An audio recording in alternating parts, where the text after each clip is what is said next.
All right, we're on our way.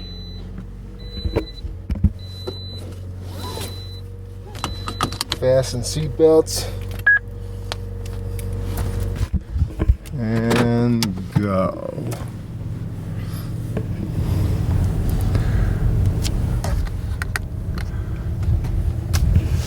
We're going shopping today. This happens to be the first birthday of my second daughter. So happy birthday to her. And that's not the reason I'm going shopping. The reason I'm going shopping is that we go about once a month to Sam's Club and buy a whole bunch of stuff, you know. Sam's Club. Shaky? You shaky up there? Sorry about that. Anyway, the last podcast I did for my friends, I talked all about the shed, and then I followed that up by recording a thing about my review of seeing the movie The Martian.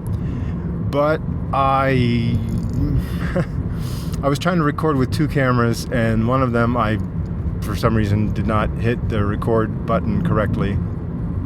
When there's one button for record and the same button for stop, sometimes you can get 180 degrees out of sync. So I think what happened with that particular camera, I thought I pressed stop. I didn't press stop. I ended up recording a few minutes of my setting up the camera for the next piece. And then when I thought I was all ready and pressed record on that camera, I actually had pressed stop. So I had about a 10-minute piece with only recording on one camera, and unfortunately that was not the camera that I was using to record audio. So the whole thing became unusable.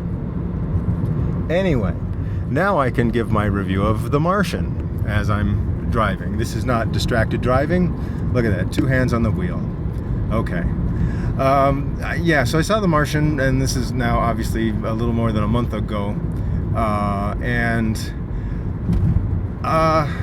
had heard about the novel from Adam Savage of Mythbusters, had a podcast. He was very enthusiastic about the novel.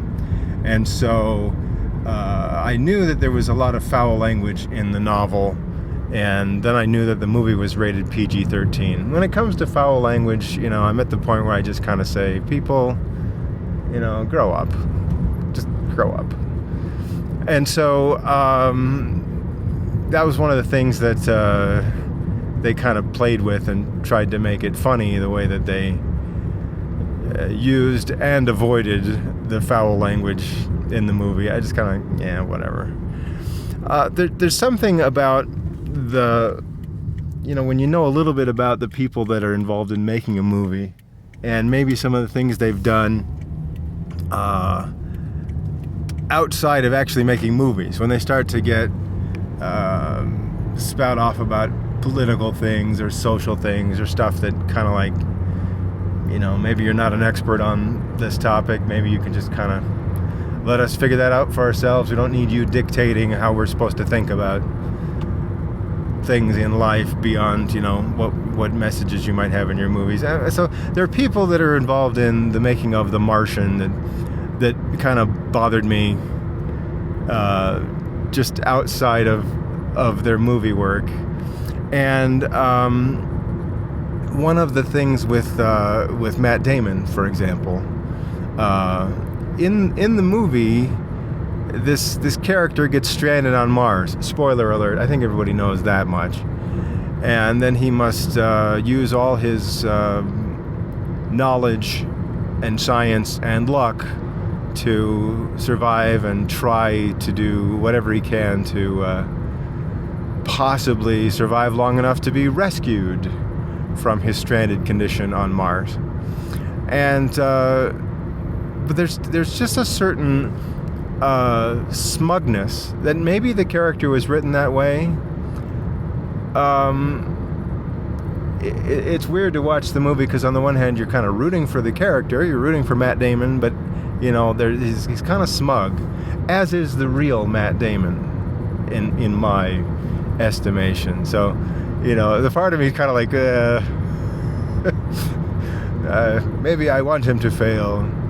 Anyway, but it's a good movie. It probably deserves to be right where it is as far as box office earnings. It's about $200 million. It's not $600 million. It's one of those where you kind of ask yourself, well, how does this movie compare to, say, Jurassic World, which made $600 million? Or $650 million, I think. Well, overall, just, is it a good movie? Probably they're about the same, really. But anyway. So then this was $5 Tuesdays. There's a movie theater chain around that offers $5 admission every Tuesday to every showing, and that also includes every format. So if there was normally a premium upcharge for 3D, there would not be on Tuesdays, or for IMAX or LIMAX or luxury seat IMAX or this thing they called D-Box motion seats. So the first time I saw The Martian, I saw it in 3D. It still cost just $5. And I knew that the movie was actually shot in 3D, I think for the most part anyway, rather than a lot of these movies, they shoot them traditionally 2D, and then they convert it later on to a 3D format. Well, that's gimmick, right? But if they actually shot it with 3D equipment, then maybe I would consider watching it that way. The only trouble is that with 3D, as usual, you're wearing those glasses, which tend to make the picture look a little more dim. There were just a few places where characters maybe looked like they were cardboard cutouts, sitting somewhere in front of another character. But for the most part, it looked good. And there were moments like, maybe to have a camera angle similar to this one that I'm using right now, where you could sort of see something in the far background. Like maybe Matt Damon is here, your camera, you're over there. And over here somewhere is just a small window. And outside that window, you can see some mountain off in the far distance on the Mars landscape. And that tended to look really good. Really, a realistic perspective, if you will, with using the 3D. So that was fun. But I guess, for the most part, I could take it or leave it when it comes to 3D. But since it didn't cost me anything extra, I thought I'd watch it as an experiment. And then the next Tuesday, I thought maybe I'll go back again and see this movie again with the D-Box motion seats. And when they first started doing this $5 Tuesday thing, I'm pretty sure that the motion seats still were not just $5. They still charged some sort of a premium, which I think is like $8. $8 for the extra experience of using D-Box motion seats. Well, so I go to watch the movie with the D-Box seats, right? And then there was no surcharge for this. It was still $5, but no 3D this time. So I'm watching this, and the first scene of the movie has a lot of stuff going on, and so there's a logical reason for the D-Box motion seats to kick in and they kind of shake you around a little bit as you're watching the movie. So action scene and lots of stuff going on, and then that scene is over, and I thought to myself, that actually felt pretty good, let's do a little bit more of that in this movie. I kind of like that. And unfortunately, then there's a lot in the movie of people sitting around talking to each other.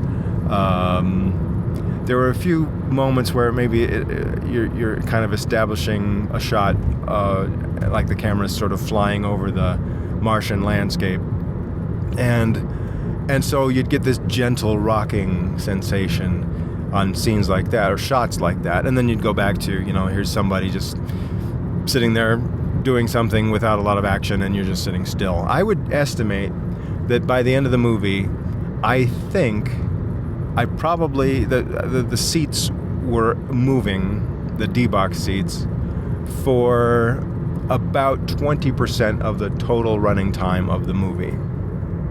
You know, interspersed here and there with, again, a lot more motion at the beginning, and then, spoiler alert, at the end of the movie as well, near the end of the movie, but only 20% of the total overall movie.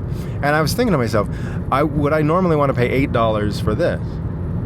20% of the movie where the seat's actually doing something.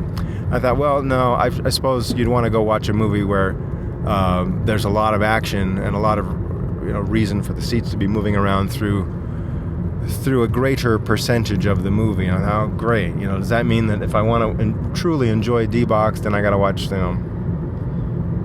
Transformers or Fast and Furious, or watch some just really stupid movie just so I can be shaking around? So, I don't know. I guess Star Wars coming out, and that's got D-Box is going to be available for that. So, we'll see. We'll see. Maybe $5.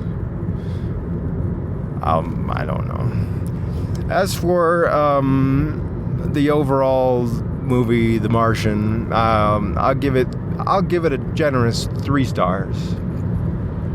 And Matt Damon, if you like him, okay. If you don't like him, okay. He gets hurt. There's some parts of the movie that if I have a bad attitude, I want to pick a movie apart as much as I can. And so with this one, it's like, they try to portray that maybe, there's scarcity of food. Okay, I don't think I'm giving away anything there. He's stranded on Mars with a scarcity of food.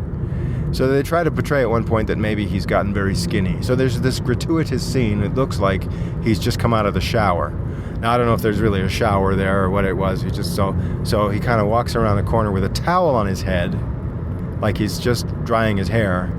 And as he walks around, the camera pulls back a little bit, and you see him from the back, and he's not wearing any clothes at all. And he's very, very skinny. And he's very, very obviously not Matt Damon. It's like, because in the next shot, you look at him and, well, if your body has become this skinny, why is your face not skinny? It's just kind of, things like that just bug me because it's dumb. There's one moment in the movie where he just casually states that he's broken like 3 ribs. I think he says 3 ribs. And then there's no other thing, that he looks like he doesn't look like he's in pain or otherwise incapacitated because he just broke 3 ribs. Just dumb stuff like that. I don't know. But yeah, you can pick that apart on your own, and I don't. Yeah. They go out of their way to talk about all the behind-the-scenes stuff and the promotion for the movie, and the movie critics and scientists and everyone talking about it. They go out of their way to talk about how realistic the movie is, how its portrayal of the space program and what it's like to be an astronaut, the way that astronauts think, and little details about the equipment they use, and all this stuff they've gone out of their way to make it very realistic, or at least plausible. This is the way it would be. And yet the very thing that drives the story, the reason he gets stranded on Mars is because of a Mars weather incident. And again, I don't think I'm spoiling because this happens in the first scene of the movie. But the author and everyone else have admitted that while they loved all the realism and scientific accuracy of what's portrayed, the weather on Mars would never be like that because of the thinness of the atmosphere and whatever. So apart from the one thing that drives the plot, everything else is very realistic. So anyway, I caught up on a couple other movies through Netflix, movies I hadn't seen they've been out for a while, and I just finally caught up with a movie called Noah with Russell Crowe. Just dumb. Just dumb. Maybe that would have been a good one for the D-box seats. But it's it's funny how they kind of have some touchstones of stuff from the Bible. So, and the story of Noah in the Bible is not full of a lot of details. So I guess you could feel like you had some artistic license to fill in the blanks with amphibian DNA, as they would on Jurassic Park. But it's quite a mutation of the Noah story as I would imagine it. And just some weird stuff in there. But I watched it. Okay, now all right, send that back. But another movie that I had not caught up with was Jack Reacher. This is Tom Cruise and Chris McQuarrie, my old friend and director. I say that about everyone I've ever worked with in even the slightest capacity. If I've been in the same room with a celebrity, I'll say, he's my old friend. And if somehow we worked on the same show, I usually say my old friend and co-star. But since Chris McQuarrie is not an actor, I guess my old friend and colleague, Chris McQuarrie, he did a movie called The Way of the Gun, and I was involved in that for a couple of days, which was a good experience. I'm not saying that I was only there a couple of days and I didn't like it. No, I liked it. A lot of my friends worked on that show. Friends from the Promised Land television crew then went and worked on The Way of the Gun, Chris McQuarrie, years ago. But anyway, he got to be friends with Tom Cruise. Chris McQuarrie wrote, I believe, the script for the movie Valkyrie, directed by Bryan Singer, starring Tom Cruise. And then Chris McQuarrie wrote and directed this movie Jack Reacher, and also the movie Mission Impossible Rogue Nation. So I saw Mission Impossible Rogue Nation on a $5 Tuesday this summer, and then I thought, well, maybe I should get caught up with the Jack Reacher. I didn't know quite what to make of Jack Reacher. Here you got Tom Cruise. He's played several similar characters. You got the Mission Impossible Ethan Hunt. Okay, that's a big deal. So anytime he plays a similar character, someone who's kind of a secretive spy sort of person with almost superhuman physical and mental abilities, he even spoofed himself in a movie called Night and Day with Cameron Diaz. It's kind of a spoof on spy movies. The character is extremely similar to Ethan Hunt in this kind of comedy spoof tone, and that's, I don't know, that's just kind of unusual. I guess if it works, it works.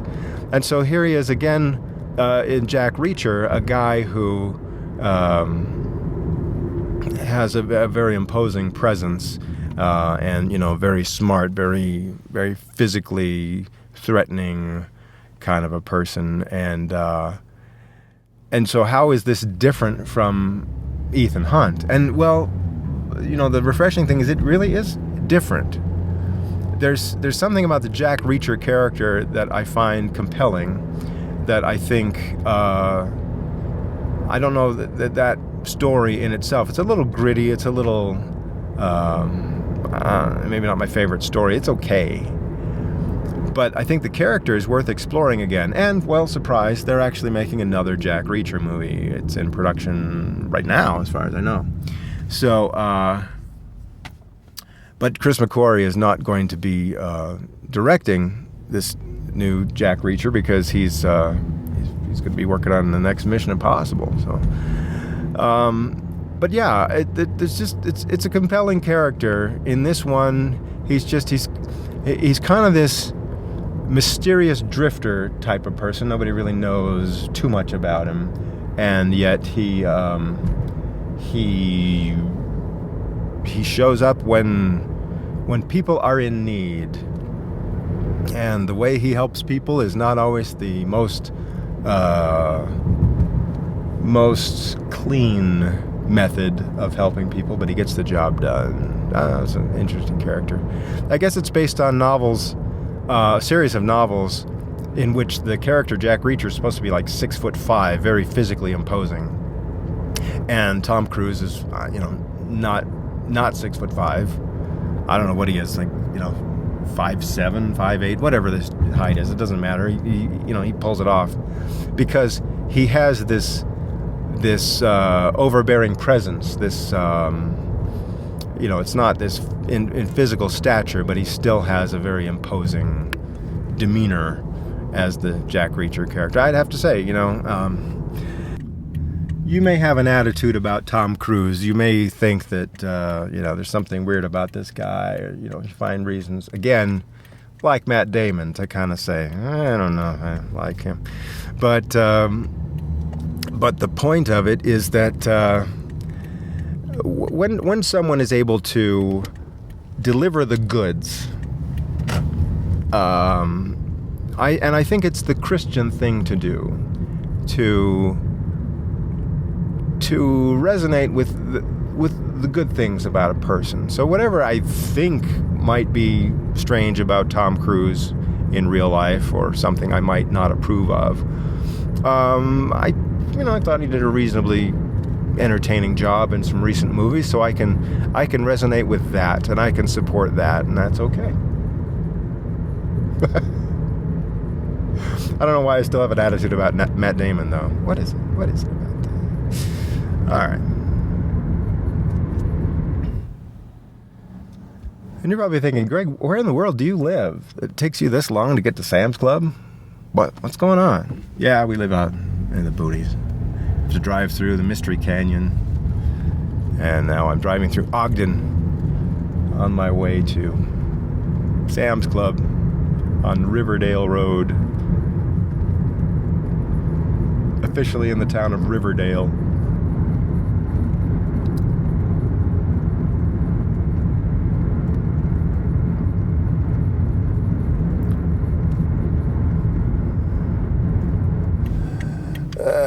Great, it looks crowded. We'll see. Maybe not so bad. All right. Weaving around this parking lot. That's okay. I got all day. Not really. Okay. I want to park a little bit closer to this cage. Just stay away from the other. Okay. Gotta go. Want to come? Do you want to come? Nah, forget it.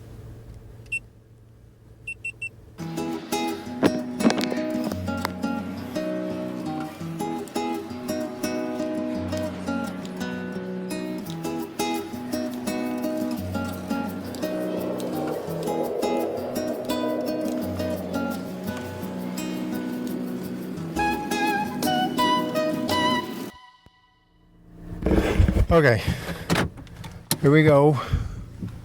Round 2. We got 2 more stops to make to get ready for our little birthday celebration for our amazing 1-year-old daughter. So here we go.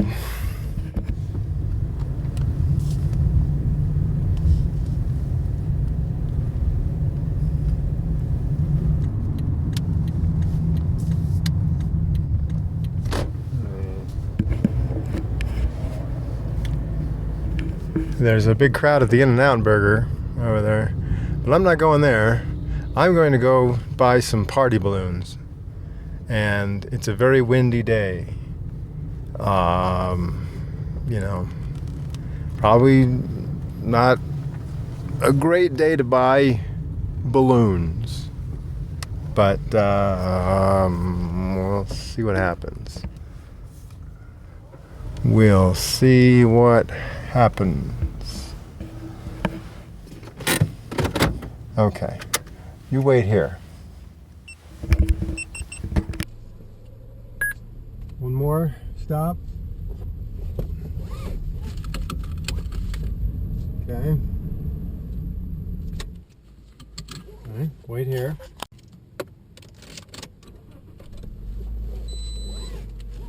Okay, I think you're all done. Let's go home.